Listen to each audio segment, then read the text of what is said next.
I was getting headaches, and I'd go to my family doctor. He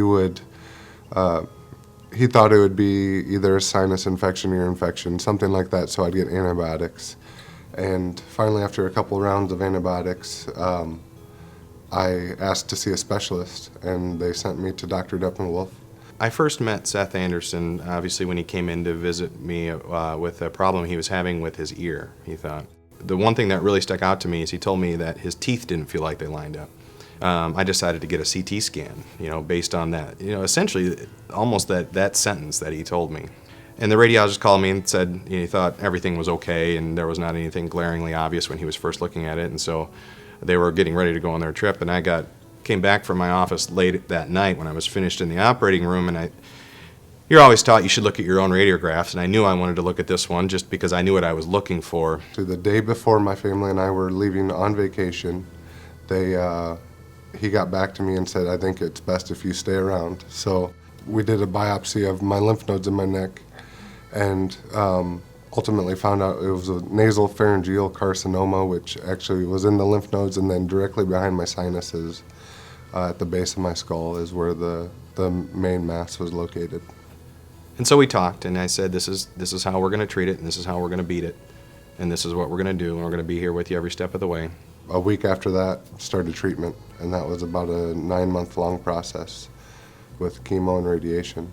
He was very much had the same attitude towards being aggressive with this, and he's going to beat it, sort of thing. We were actually able to repeat another PET scan at 1 year after his treatment, and it shows no evidence of disease anywhere.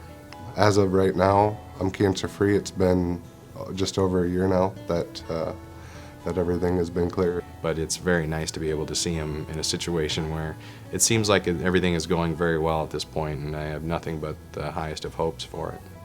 I not only have a great doctor, but a friend in Dr. Dempewolf. I've gotten to know Seth on a personal level along the way. Seth's a nice guy, and he's a good person. I'll tell you what, I definitely do like the building. Having everything in one is pretty nice. We've just taken a lot of steps here to really make sure that the patient is at the center of what we do so that we can try to make them the focus of what happens.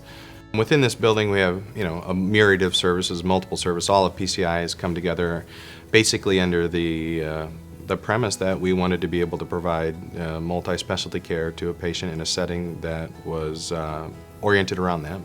So with my 2 kids during treatment, I couldn't go out and play with them. Now that I'm back on the road to recovery, I can go out and play catch with them or go rake up the leaves and they can jump in them.